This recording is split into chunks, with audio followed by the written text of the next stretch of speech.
Welcome to Susan LoPresti Wellness Mind, Body, and Soul podcast, the go-to space for midlife and mature women who are ready to reclaim their health, boost their energy, and live long, vibrant, and purposeful lives.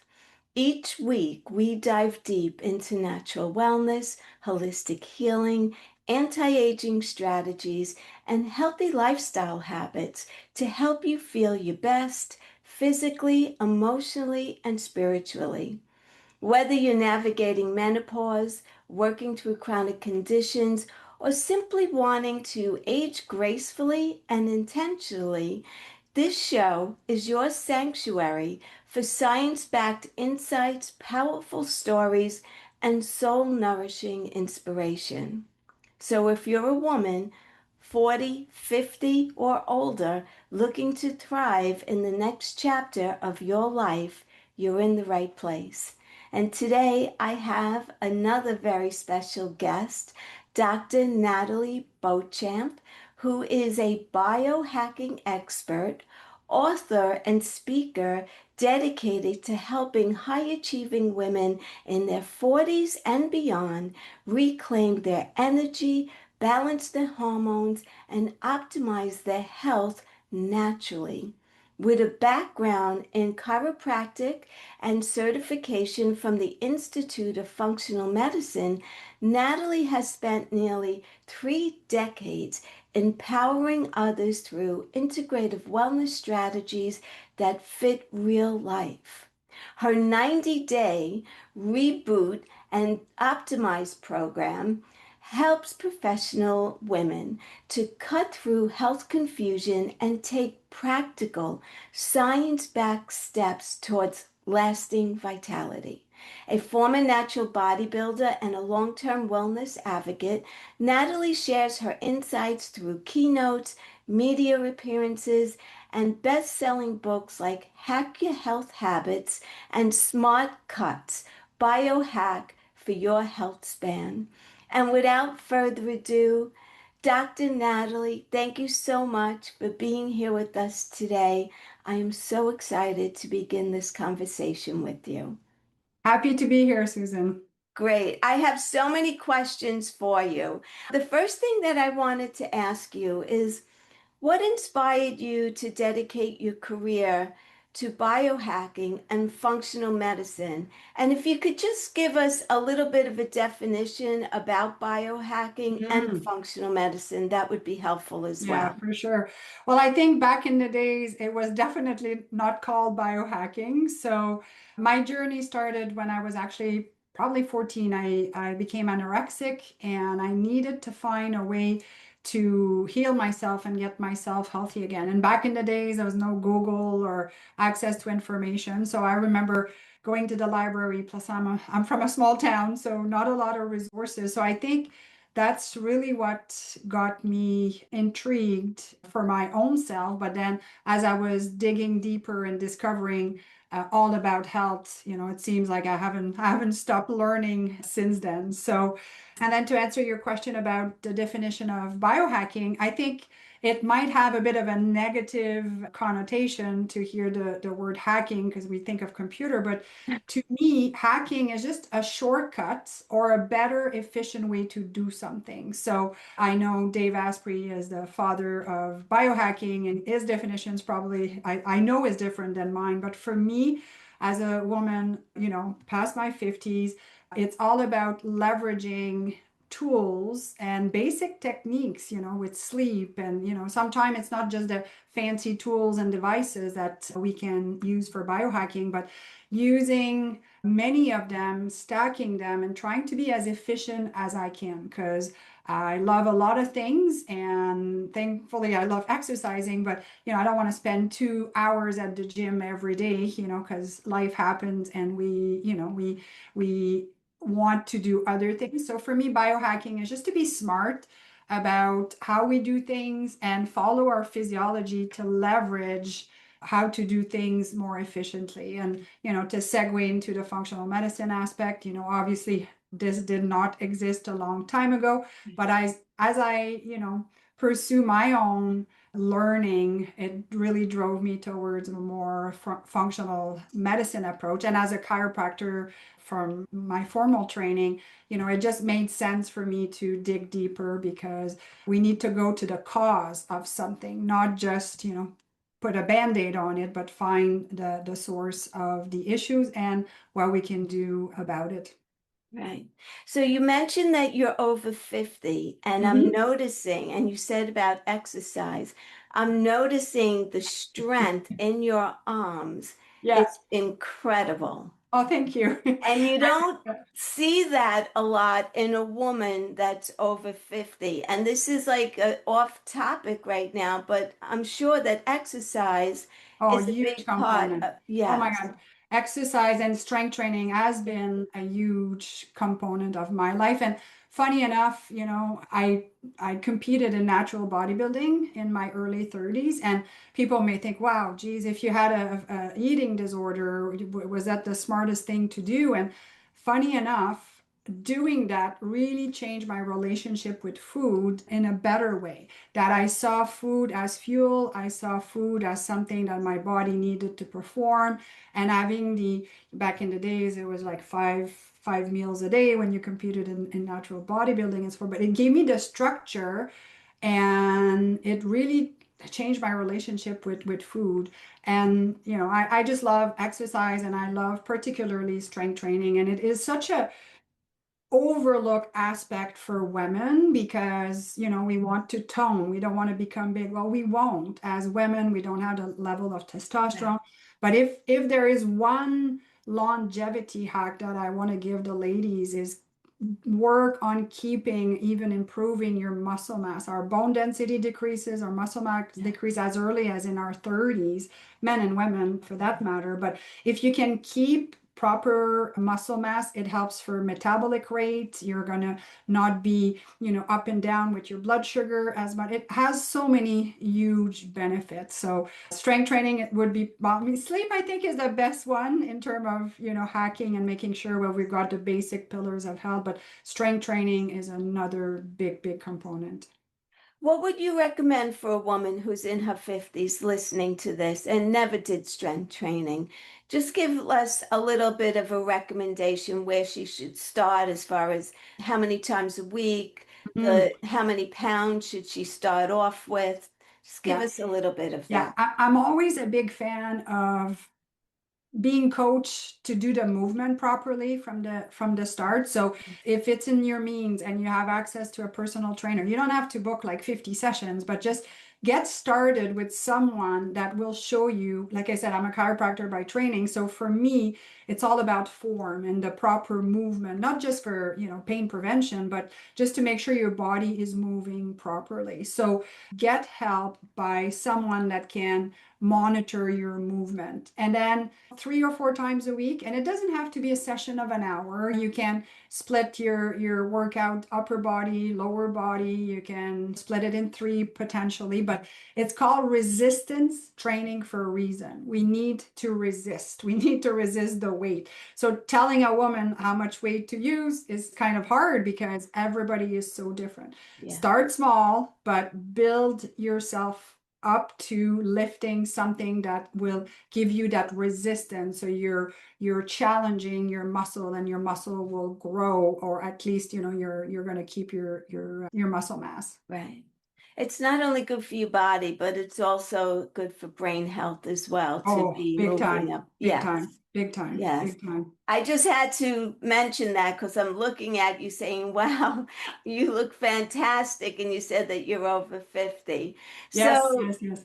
how has that experience of being a bodybuilder, how has that shaped your approach to health and wellness today? Obviously, you continue with it. Mm-hmm. Oh, that's such a good question. And I think bodybuilding or marathon running or whomever and whatever people are competing in, you get to a point and an age that you realize that if you're doing it for a challenge or you're doing it for fun, it's all good, but at the end of the day, any sports in excess is not good for the body, right? Mhm. So I before I turned 40 to run a marathon, and I did, but I'm like, do I really want to be pounding on my joints. I can run, but my biomechanic is not optimal. So I do know that I'm putting some stress on my knees and hips and so forth. So I'm Yeah. like, do I like it that much that I'm gonna pound the pavement literally and put more stress on my hips and knees and potentially need replacement? I'm like, no, I don't like it that much. So I think the point I'm trying to make here is that anything in excess will be too much, right? So that's what one thing that I've learned, even though I was competing in bodybuilding, you look healthy, but the extreme that you have to put your body through, it's okay, for a few times, but it is putting a burden on the body. So to me, moderation, I think Yes. in life and everything in general too, that's one thing that I've learned, that, you know what, I did it. I did it for 5 years. I had enjoyed the experience, but I don't need to do this anymore. And funny enough, a friend of mine asked me if I wanted to join a Spartan run with a group, and I'm like, nah, I don't feel the need. Yeah. So to me now, I work out to stay healthy. I work out to keep my muscle mass. I work out on the things that I enjoy, that bring me joy. And I don't see the need anymore, anyway, to push myself to levels that might be detrimental to my health, not improve it. So definitely I've done my share when I was in my 20s and Yeah. 30s. But this is the change in mindset. And I have patients often that are still, competing in this and that, running marathon and so forth. And I often have the conversation with them, like, just why are you doing it? And do you, from a biomechanical point of view, is your mechanic of running so good that you're not putting stress on your knees and your hip? And if the answer is yes, and they love it, go ahead, right? But we need to assess all the activities that we do to make sure we're doing it for the right reasons. Right, right. Great advice. I was a runner when Are I was, you? Yeah. yes, in my late 20s, I started and I ran up until I was about 50, and then I was developing back pain. So when I went to see my doctor, he said to me, I hate to disappoint you, but you need to give up your running shoes and you need to start walking instead. And that was so depressing for me. I Mhm. was like, oh my God. Because running gave me like a sense of freedom. Of It course. cleared Yeah. my head. It was so beautiful in Yeah. so many ways. But I accepted, okay, and I started walking instead. And in the beginning, I just felt like this is not doing anything for me. But Yeah. in reality, it's fine. And now I've accepted it. Yeah. And Yeah. you have to change. Yeah. And to add to that, I've added walking with a 40 pounds weighted vest. Well, you may want to try Oh, adding that, maybe not 40. I don't know how much you weigh, but just like I tell you, after I come back, I have a hard time lifting my 40 pounds off of me. that's So great now it's like, advice. okay, so that's what I mean by biohacking. I'm outside, I'm getting Yeah. some sun, I'm moving, I'm adding weight on my system, so a bit of strength training kind of aspect. I'm in a zone 2 cardiovascular thing and then area, and then I might be listening to a podcast. So to me, that's biohacking. I'm in nature, walking in trails and so forth. So I'm stacking a few things together, and I love it. I literally love it, because like you, if you go from running to walking, you're like, wow, okay, yeah, that's different. Yeah. But adding different things like that, or even climbing a hill with that 40-pound vest could be, another challenge. So I think I hate for people to say we accepted it. I think we just have to think is we're modifying. We're just modifying things, and there's Yeah. ways to still get, your adrenaline or your endorphin going and feel accomplished and satisfied from doing that activity. Yes, great advice. So, what are some of the biggest health challenges that women face in midlife that biohacking strategies can help them to address? Yes, so I think we already talked about one is strength training. So to Yes. really, really focus on that. And in connection with this is our protein intake. I've never been a big fan, probably because of where I'm coming from, of counting calories. I mean, I'm sure I did at some point, but I focus on counting my grams of protein per day. That's my only macro that I'm really counting. So if I weigh 140 pounds, I'm trying to at least achieve 120 grams of protein per day. I'm very active. My work is active. I'm not sitting. So that's my goal. So I'll look at my day and say, okay, how much protein have I had so far? And just to keep it simple, like a closed fist is, let's say it's a chicken breast of that size, about 20-25 grams of protein. So I plan my day looking at my protein intake. And sometime I don't achieve my goal. I'm like, okay, well, I really need to do better tomorrow. Yeah. Or I'll take a protein shake to supplements because it's easy to get, 25, 30 grams of protein. So keeping your muscle mass and strength training and a proper intake of protein can really, really go a long way. And that's one thing when I do a nutrition assessment with my patient, I ask them to write down everything they eat for a week. And right away I can spot, oh my God, you're barely getting 30, 40 grams of protein, right? Now, sure, there's vegetarian sources of protein, but they're less, right? So Yes. for the people that are vegetarian or vegan, like even more of a struggle for them to come up with the complete profile of the amino acids and so forth. But it's just really making sure you're focusing on your strength.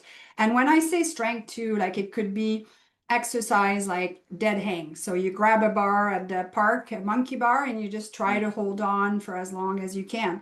The longer we can keep our grip strength, there's a direct correlation with longevity. So Oh, working out, oh yeah, it's huge. So and then even testing your grip strength with a dynamometer, you're supposed to be at a certain amount in order to as a woman to be in the normal range. So integrating those things and really paying attention to our strength, being able to get up off the ground in a seated position, in the V-sit, and then just able to stand up without bracing yourself, right? So now that's balance, that hip flexibility, that's core. So those are tasks that, you could not do it and put your hand, but it's kind of forcing yourself to do this. Like another one that I force myself to do, if I put my socks on in the morning, I could sit, I have a bench, but I'm like, no, I don't want to lose my balance. So here I am standing on one leg, putting my socks on and so forth. So it's all the things that we can do to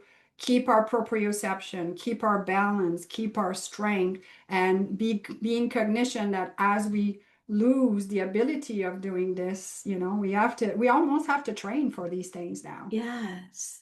That's great advice as well, because most people will sit down, Yeah. myself included. I'm Yeah. going to try standing and doing it, Yeah. but it just makes perfect sense. And as we're getting older, we also, lose our sense of balance a lot, Mm, which could lead to a fall, which could totally change the course of your life at that point. very much So so. all these little hacks Yeah. could really make a very big difference in how you're aging, which I love that. And let's go into, can you explain hormone balance and how that ties into our energy, our mood, and Yeah. also overall vitality? And I also want to touch on sleep because I know Yeah. sleep is also really Oh, important. it's also so important. So let's talk about the hormone balance. I think when we say hormone, right away we think of estrogen, progesterone, our sex hormone, but there's a lot more hormones than just that. So I think we need to start with the stress hormone cortisol, right? So Yes. typically in our 30s, 40s, like it's career, it's family, it's go, go, go. And we usually have our adrenal glands, which produce the cortisol, working overtime and sometimes lacking sleep and so forth. So cortisol, we have to is produced mostly by the adrenals. But point being is if we are stressed in our 30s and 40s, it is going to have an impact on our sex hormones because they're all intertwined. Like your cortisol, well, your cholesterol is the precursor of a lot of our hormones. cortisol is part of that cascade, and estrogen and testosterone and progesterone.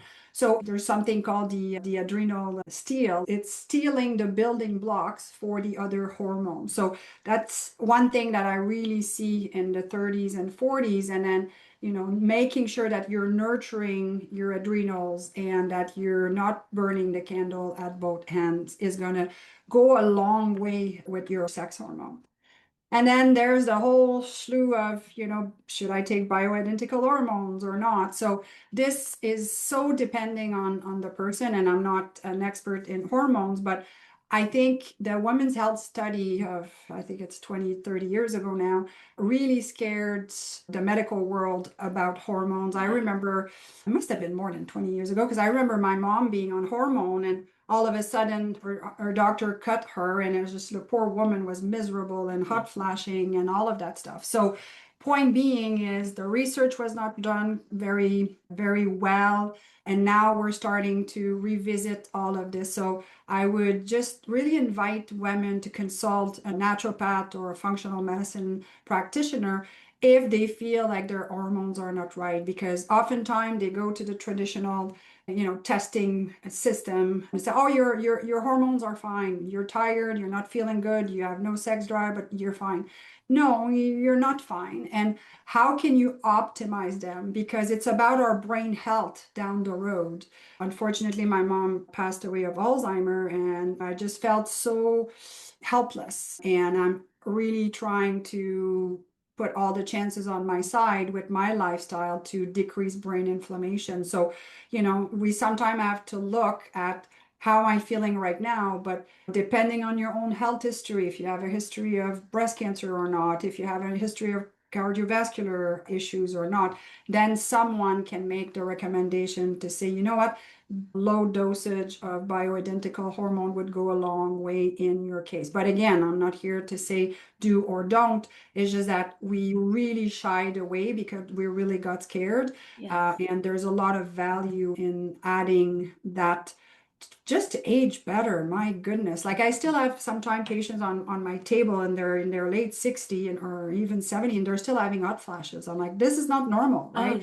And no. they learn to live with it. And I mean, we can, but what does it do to your brain? You know what I Yeah. mean? Is it creating brain inflammation, and it's going to lead to dementia? So I think we have a lot more resources out there, a lot more testing. There's saliva tests that you can do to look at your hormones and how your tissues are using your hormones.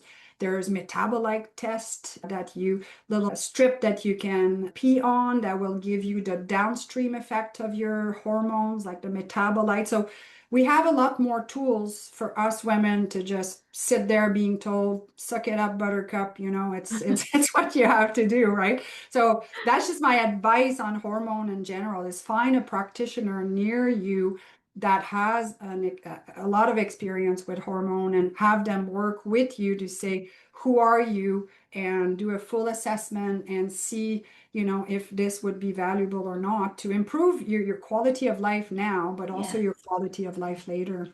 Yes, absolutely. That was my experience when I was going through perimenopause and menopause, and I was seeing my doctors.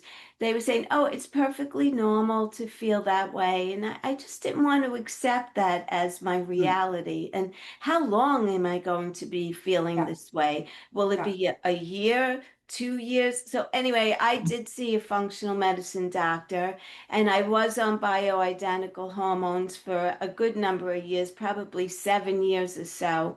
Mhm. And it completely changed my life for the better, the Yeah. And quality of my life. exactly. But to add to that, you could not just get on hormones and bioidentical hormone and have a crappy lifestyle, not sleep, not exercise. Right. You know what I mean? And that's why, like, you always have to go back to the pillar of your health, your sleep, your Yeah. movement and exercise, your nutrition, detoxification. Like, you can't, there's the saying, you can't outrun a bad diet or vice versa, right? Like, Right. they're all components of things that we need to have as the basis, as the pillar, and then you can start adding different layers of other things to help you. So that's why, like, I'm always a bit reluctant to give advice on one specific thing because I don't know who I'm talking to and Yes. what issues they may have, you know. If it's sleep that they're suffering for insomnia and I always have, that would be the first thing that I will nail. Forget the hormones. Let's nail your sleep. Let's nail the inflammation because you may take hormone, but they won't be absorbed by your cell if your cells are inflamed, right? So that's why functional medicine is so fantastic and interesting because we have to look at the whole person. Yes, yes. Well, at the time that I went to this functional medicine doctor, I found out that I had celiac disease, which was completely overlooked by so many other doctors. I was Wow. getting migraine headaches all the time. I was totally inflamed, aches and pains everywhere. And I was being told a woman my age is perfectly normal to be feeling like that. And I could not accept that. Yeah. And it changed the whole course of my life. It really Well, did. good for you to want to come up with solution as opposed to, Yes. you know, just accepting it without looking deeper into Yes. other resources. So let's go and talk about sleep. And also, I'd love to talk about brain health as well, because Yeah. you mentioned that your own mom passed from Yes. Alzheimer's. It runs in my family, and I actually test positive for the gene. So I do everything that I can to, Yeah, you're referring to the ApoE4? yes. Yeah, okay. Yeah. So, oh my goodness, sleep. It is so crucial for us to sleep. And I know that it seems pretty obvious, but one of the things that we didn't have before are sleep trackers. And I know myself that I thought I slept enough. You know, I never was one to have insomnia or anything. But then I bought a device to track my sleep, and it's like, wow, I am not getting enough sleep. You know, I might have been in bed for 7 hours or 7.5 hours, but I was barely getting 6 hours. So, you know, and not the best and the greatest. So since it's probably been 6 or 7 years that I've been tracking my sleep, and it's such a great tool so you can pay attention. What did I do different last night that I didn't sleep properly? Mm-hmm. Excuse me for a second. Of course, when we record, there's got to be construction next door to you, right? Apologize for that. So I love those tools because they really help you focus on your habits and then you can tweak. So, you know, I know myself if I eat a heavy meal, then my sleep will be impacted. If I forgot to take, you know, I have a series of supplement that I take before bed, it will be impacted. If I was exposed to too much bright light before I went to bed, if I didn't wind down with red light and, you know, I didn't have my usual wind down routine, it will be affected.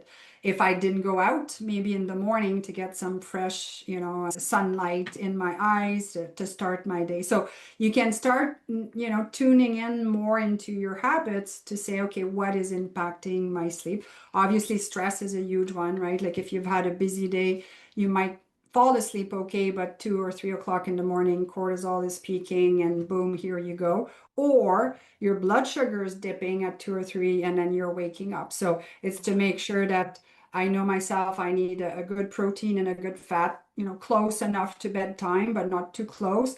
So, you know, I'm maintaining good blood sugar and it's not decreasing. So sleep is so crucial. Sleep is when we detoxify the lymphatic system, which is the Yeah. brain lymphatic system, works when we're sleeping. So sleep is a huge pillar. And I think unfortunately, you know, we have too many things in our bedroom that disturb us, right? Like for people that have TV, for people that sleep beside their phones, you know, it's easy, myself included, to just grab your phone and hop on Facebook and stroll. It's like, oh my goodness, it's been half an hour. Yeah, you might have it on the light setting for the evening, but still, what does it do to your brain, to your mind? Because you might have seen things that are a bit disturbing, right? So that sleep hygiene, is very important. Mouth taping, if you breathe through your mouth at night, it's something that you can do. I know that's part of my routine, my tape and my eye mask, because I like to have a very dark room. Cell phone is in the bathroom, not in my bedroom.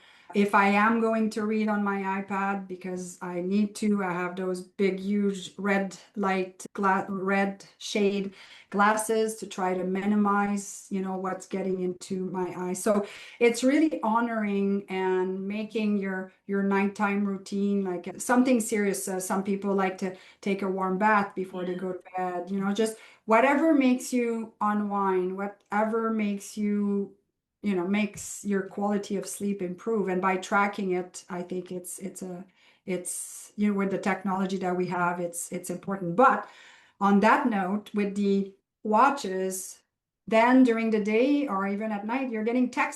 texts and messages, and that dopamine hit all the time. So there's a fine line with using technology that it's taking over your life versus using technology to harness some information that will help you tweak a certain thing. So I'm not a big fan of those watch for that purpose, because people are constantly being connected to the world. Yes. And when you're sleeping, it's like, oh no, let's disconnect. So Absolutely. I want to go back. You mentioned about eating a protein mhm. in the evening. So what do Yeah. you recommend? My go-to is usually a boiled egg. So Oh, you've got a okay. good fat, a good protein. So we always have boiled eggs in the fridge, and I'll just grab one. Sometime I'll have a protein shake, but not too late, because then I need to go to the bathroom because Yes. it was liquid. Sometime I make myself kind of a more thick protein shake, so a lot less water, kind of like a chocolate pudding. You could do almonds, you could do like a good protein and a bit of a fat is what we need to aim for. Okay. That's great advice. Thank you. So let's go on to brain health, Mhm. especially for women. So I think we need to look at, when we talk about Alzheimer, dementia, or even migraine for that matter, we're looking at brain inflammation. So, inflammation is probably the culprit for 95% of chronic diseases, right? That it is your diabetes, your cancer, your heart disease. So, it's brain inflammation, it's pancreas inflammation, it's heart inflammation. So, at the end, they're all inflammatory processes. So I always say the name of the game for us is to keep the inflammation at bay. So it's the food that are inflammatory that we want to stay away from. It's the seed oil and the abundance of omega-6 versus omega-3, which are the EPA, DHA via fish. It's stress that can give us inflammation. It's toxin that can give us inflammation. Our beauty product, the air we breathe, the water that we drink. So for me, I always look at everything as decreasing the inflammation in my body with what I'm eating, the activities, and also decreasing my toxic load with my environment. And it's hard, like we're bombarded with being in front of computers all the time, but it's always back of my mind, my behavior, is it contributing to more inflammation, what I'm doing, or is Yeah. it contributing to reducing the inflammation? So I think, to me, brain health goes with just overall health, and it goes with the inflammatory process, because we're not kind of detached, that the head is separate from the rest of the Right. body, right? So, and now there's research showing that some medication may lead to early development of dementia and so forth. So it's to really do an inventory of all the things that you're doing in the habits, and looking if they're contributing to overall inflammation, hence potentially brain inflammation. Right. Yeah, it's scary. It really is because, like, you saw your mom, Yeah, and I had three of my aunts who had it, and very upsetting to see yeah, someone lose themselves, yeah, yeah. basically.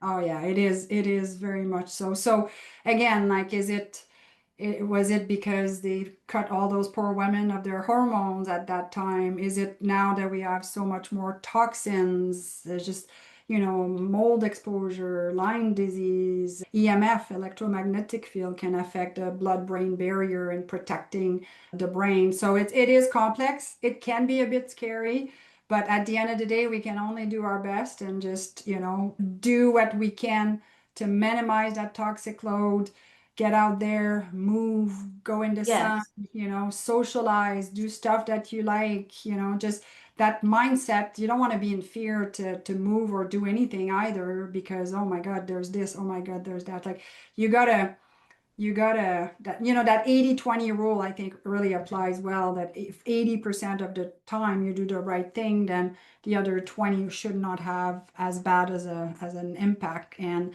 I think if we live in fear, then that's another stress we're adding, and it's not healthy. Yeah. I believe that social connection is really important for brain health and, of course, our diet and also movement. Yeah. To get out Yeah. and move and exercise is really important. Now, I know you wrote two books. Yes. Can you tell us about your books? Yes, so actually I wrote 6 books, but the, Oh, the main big two are Hack Your Health Habits, and it's a 600-page book. It's almost like a Bible. I wow. used to joke, you get one in each hand and you can do bicep curls with them. That one is, oh my God, I've got everything in there: hormones, detoxification, workouts, like everything. But if think of the name, it's Hack Your Health Habits. So I really try to focus on, okay, you learned something in that chapter. Now, how are you going to integrate it into your life? So each chapter at the end, there's a reflection point, and then I use a kind of a hacking level system, like a level 1, a level 2, a level 3. So 11-1 would be you read the chapter on toxic load, you realize your deodorant is toxic. Next time you're at the store, you're going to buy a different one. It's easy. It's a swap. You're already putting deodorant. So it's an easy habit to implement. A level 2 could be, you know what, we're eating out too often. I want to meal prep a bit more, once or twice a week, so we're ready. Well, that's a level 2. It requires a little bit more planning. And then a level 3 could be, I don't know, I have 30 pounds that I want to lose. So just knowing that we're not going to dress changing our habits the same way and not setting ourselves up for failure to think that we can do 10 level 3 habit change in the next month. That's not realistic. So the book is really focusing on self inventory of all the things people learn, how they're going to implement, and then being realistic when and how it can be implemented. So it's really cool for that. And the second, or my second last book, called SmartCut, Biohack Your Healthspan, cutting edge strategy for performance and vitality, that I co-author with Dr. Paul Sly, is all about short protocol, kind of like the stuff that I just talked about. Yeah. And knowing that some people are stronger in one area or one pillar of their health, but it's again like short, quick strategies that people can do. So it's very encompassing, as much as the other one is just not as thick and just more protocol based to kind of cut to the chase. Okay, if I want to achieve this, what do I need to do for that? So yeah, it's been fun. Like I said, I love writing because I'm constantly learning and always wanting to transfer that information to my own patient. And I'm like, well, through book, I can reach more people as well. So Yeah. not just, well, of course, my patients are benefiting from the books as well, Yeah. but it's just nice to be able to bring the awareness to other people, because we always, you read a book, it's like, oh, I had no idea about that. And then you go on your own, investigate more on the topic and so forth. So it's just, I love exposing people to things that they may not have even thought about or realize or knew anything about, right? Yeah, absolutely. So how can people find you, Dr. Natalie? Well, the books are all on Amazon, and my website, I made it short. So Dr. Nat, DRNAT, .life. that goes straight to my website, and drnatplaybook.com goes straight to biohacking playbook, 10 biohacks, sort of the information that we were talking about, and it can be downloaded for free as well. And do you see patients virtually if someone wanted to? Not really, because scope of practice, I'm in Canada versus in the Oh, US. So I do more lifestyle coaching and try to just, guide people of what resources they may have closer to them and closer to home. gotcha. But I do a lot of speaking. I do a lot of webinars. I have an online self-paced course. Oh, okay. Yeah, so that's another thing too that's available. So people want to dig deeper than just, let's say, the books. There's videos, and it's just taking you to the journey of bettering your lifestyle. And again, it can't all be done at once, right? Right. Because we want to get some small wins, and we want to see the progress. We don't want to set ourselves up for failure, and then we get discouraged, and then we just have such a huge setback, and it's just not good for the brain and the mind to do this to ourselves, right? Right. Yeah. So, any final thoughts you'd like to leave us with today? Yeah. So I'd say we have to think we only have one life, and I think we all know this. And the older we get, I think most women, if you're past your 50s or 60, you really start to understand that.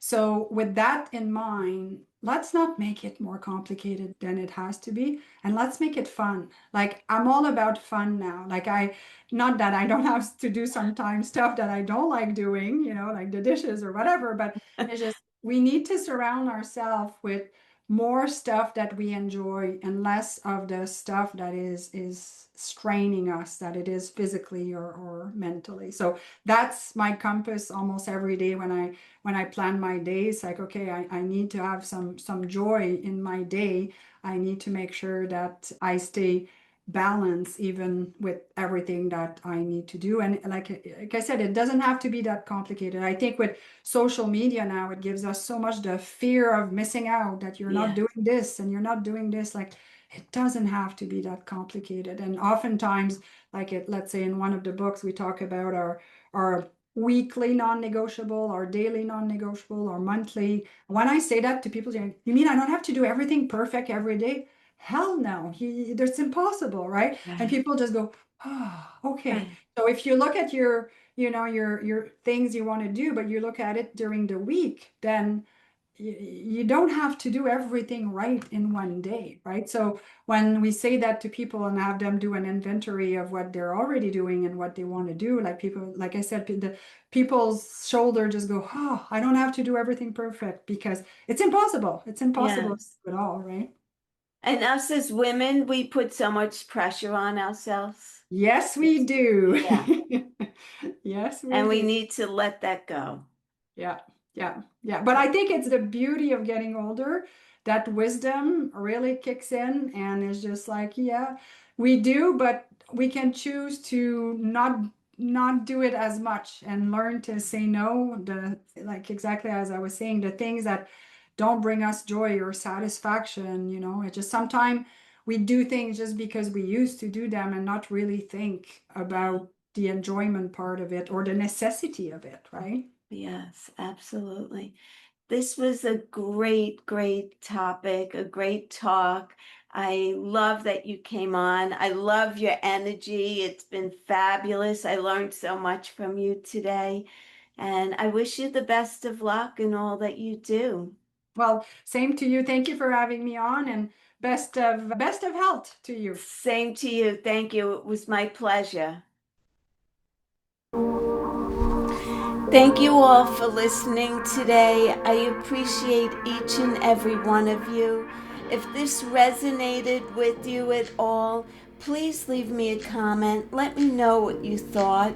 Also, if you could think of anyone who would benefit from listening to this episode, kindly share it out with them and let them know. If you're not currently subscribed to my channel, please be sure to follow me here. This way you'll know when I drop my next episode. Again, thank you for being here. I appreciate each and every one of you. And until the next time, be well, stay happy, and bye for now. Take good care, everyone.